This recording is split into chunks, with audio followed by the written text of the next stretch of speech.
जय श्री राम। आपका बहुत बहुत स्वागत है।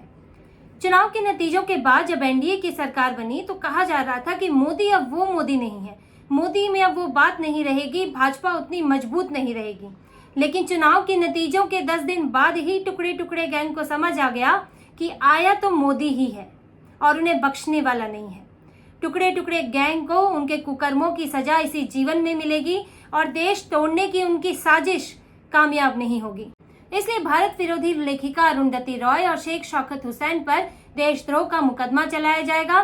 एलजी ने उनके खिलाफ यूएपीए लगाने की अनुमति दे दी है। अरुंधति रॉय कोई छोटी मोटी लेखिका नहीं है, उन्हें बुकर प्राइज मिल चुका है, लेकिन वो देश के खिलाफ विदेश में जहर उगलती है।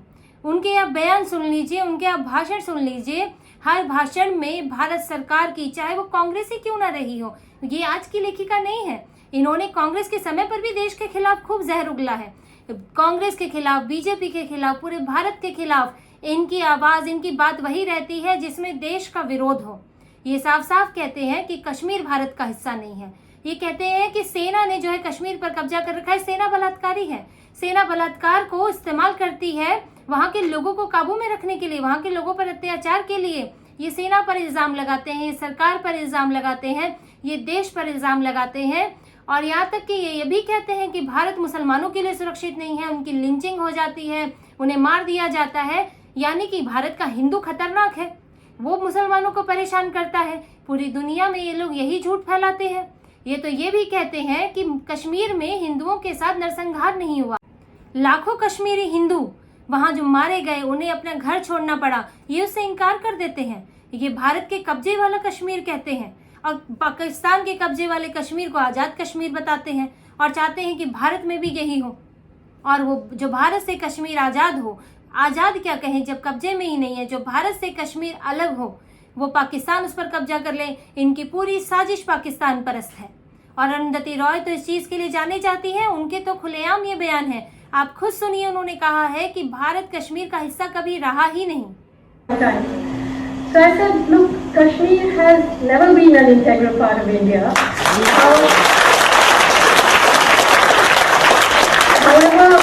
However aggressively and however often you want to ask me that, even the Indian government has accepted in the UN that it's not an integral part of India.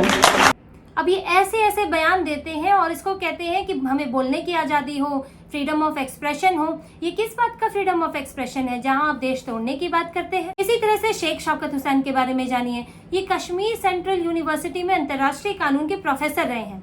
अब आप देखिए, ये दोनों ही, अरुंधति और शेख शौकत हुसैन, दोनों ही कितने पढ़े लिखे व्यक्ति हैं, लेकिन और इनको किसी ने इसलिए भड़काया नहीं है, किसी के बहकावे में नहीं आए हैं कि ये कोई आम व्यक्ति है कि भड़का दिया, कुछ वीडियो दिखा दिए। ये जानबूझकर अपनी मर्जी से भारत के खिलाफ ये काम करते हैं, भारत के खिलाफ बयान देते हैं। अरुंधति रॉय और शेख शौकत हुसैन पर जो भी मामला चल रहा है वो 2010 का है। इन्होंने एक प्रोग्राम हुआ था, आज़ादी द ओनली वे, यानी कि आज़ादी ही सिर्फ एक रास्ता है। इस कार्यक्रम के तहत इन्होंने बयान दिया था जिसमें ये सब बातें कही गई थी कश्मीर के खिलाफ कि कश्मीर भारत का हिस्सा नहीं है, कश्मीर में सेना क्या क्या अत्याचार करती है। उस पर एक एफआईआर कराई गई थी 2010 में, लेकिन उस वक्त तो कांग्रेस की सरकार थी और कांग्रेस की सरकार में, चाहे ये लोग कांग्रेस को ही गाली क्यों ना दें, लेकिन कांग्रेस जो है इनके सामने झुकी रहती है। इनके ऊपर कार्रवाई करने की उसकी हिम्मत नहीं होती, क्योंकि उसको डर ये लगता है कि पूरी दुनिया में कांग्रेस के बारे में क्या कहा जाएगा कि जो है लेखकों पर अत्याचार कर रहे हैं, उन्हें जेल में डाल रहे हैं, सोशल एक्टिविस्ट को जेल में डाल रहे हैं। लेकिन बात ये है कि बंदूक एक आतंकी भी चलाता है और एक सैनिक भी चलाता है, लेकिन आतंकी का बंदूक चलाना अपराध है और सैनिक का बंदूक चलाना देश सेवा है। इस अंतर को समझना बहुत जरूरी है, लेकिन कांग्रेस ने तो ये अंतर समझा ही नहीं। अगर कोई लेखक है, लेखक अरुंधति भी है और लेखक ऐसे भी हैं जो देश के लिए लिखते हैं, जो देशभक्ति में लिखते हैं, देश को जोड़ने का काम करते हैं, लेकिन अरुंधति रॉय वो अपनी लेखन से, अपनी बातों से देश को तोड़ने का काम करती हैं। तो ये अंतर है कि लेखक दोनों है, लेकिन एक अपराध कर रहा है और एक देश की सेवा कर रहा है। लेकिन तब ये 2010 में मामला इनके खिलाफ दर्ज हुआ और इनमें तो एक मुसलमान ही है, इसमें 2-3 और मुसलमान थे जिनके खिलाफ दर्ज हुआ है, उनकी अभी मृत्यु भी हो चुकी है। तो कांग्रेस कैसे इनके खिलाफ कदम उठाती, क्योंकि इसमें तुष्टीकरण हो जाता।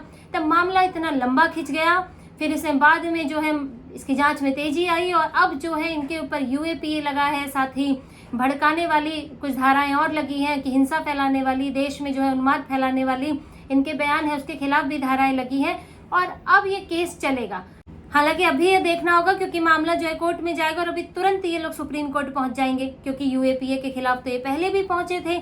यूएपीए से दरअसल इन्हें बड़ा डर लगता है क्योंकि यूएपीए में गिरफ्तारी होती है और इतनी आसानी से आपको जमानत नहीं मिलती, वरना ये सब तो जमानतधारी हैं, जमानत लेके अपने आप को जीता हुआ दिखाते हैं और फिर वही समाज में आके फिर वही गंदगी फैलाते हैं। लेकिन इसमें जमानत भी मिलनी आसान नहीं है। उमर खालिद को अभी तक जमानत नहीं मिली है, इसलिए यूएपीए से बड़ा घबराते हैं और यूएपीए के खिलाफ, देशद्रोह के कानून के खिलाफ ये लोग कोर्ट भी पहुंचे थे, लेकिन उसमें इनको बहुत ज्यादा फायदा हुआ नहीं।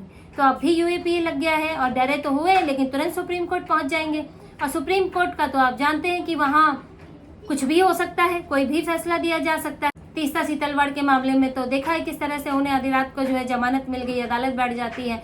तो वहां क्या होगा ये तो नहीं कह सकते, लेकिन इनके ऊपर जो कार्रवाई की गई है उससे सरकार की मंशा साफ होती है। सरकार इन्हें जाने देने के मूड में नहीं है कि अगर आपने देश के खिलाफ बयान दिया है तो आपको 50 साल बाद भी पकड़ा जाएगा और आपको सजा मिलेगी, आपके कुकर्म जो है बर्दाश्त नहीं होंगे। और ये देखते हुए कि सरकार ने बिल्कुल बैकफुट पे नहीं आई है कि ये लोग आज भी कह रहे हैं कि इस मैंडेट के बावजूद भी सरकार उसी तानाशाही में है। तानाशाही क्या है जो आप करते हैं, क्या वो तानाशाही नहीं है कि पूरे भारत को आप कष्ट पहुंचाते हैं, भारत के व्यक्ति को, एक एक लोग को आप कष्ट पहुंचाते हैं कश्मीर के बारे में गलत बयान देके? क्या ये तानाशाही नहीं है कि आप चाहेंगे जो कश्मीर में जो हो वही होना चाहिए, भारत के जो लोग चाहते हैं कश्मीर को लेकर क्या वो नहीं होना चाहिए? तानाशाही तो ये लोग करते हैं, लेकिन इनकी तानाशाही सरकार नहीं चलने देगी और इनको इनके जो गलत काम है और ये जो इनकी साजिशें हैं इनकी सजा इन्हें जरूर मिलेगी। तो इसी तरह की खबरें और विश्लेषण हम आपके लिए लाते रहेंगे। हमसे जुड़े रहिए, प्लीज सब्सक्राइब कीजिए, कमेंट कीजिए, सहयोग कीजिए। बहुत बहुत धन्यवाद। जय श्री राम।